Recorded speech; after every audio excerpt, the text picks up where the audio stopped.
महाराष्ट्राच्या एसटी चालकाला कर्नाटकात मारहाण, प्रताप सरनाईक म्हणाले कडक भूमिका घेणार.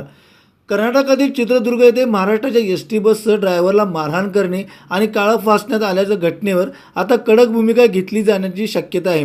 जे झालं ते चुकीचं झालं, तसे व्हायला नको होतं, अशी प्रतिक्रिया राज्याचे परिवहन मंत्री प्रताप सरनाईक यांनी दिली.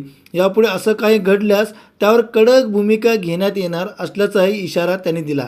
यापुढे कर्नाटकात बस सोडायचे की नाही या संदर्भात विचार केला जाईल, असं सरनाईक म्हणाले. प्रताप सरनाईक म्हणाले की बेळगाव, निपाणी, कारवार महाराष्ट्रात असायलाच हवे. हे बाळासाहेबांनी सुरू केलेले हे आंदोलन आहे. या संदर्भात येणाऱ्या कॅबिनेटमध्ये मी मुख्यमंत्र्यांशी यांच्याशी चर्चा करणार आणि योग्य ती भूमिका घेणार आहे.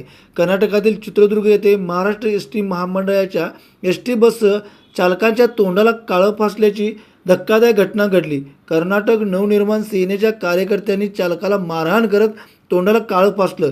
एस टी महामंडळाच्या चालकाला कन्नड येतं का अशी विचारणा करत मारहाण करण्यात आली.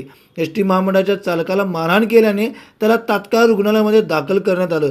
चित्रदुर्ग जवळील इंगमाळ टोल नाक्यावर हा प्रकार घडला. त्यानंतर त्याचे प्रतिसाद महाराष्ट्रात उमटताना दिसून येत आहेत. Bureau report, SBN Marathi, Mumbai.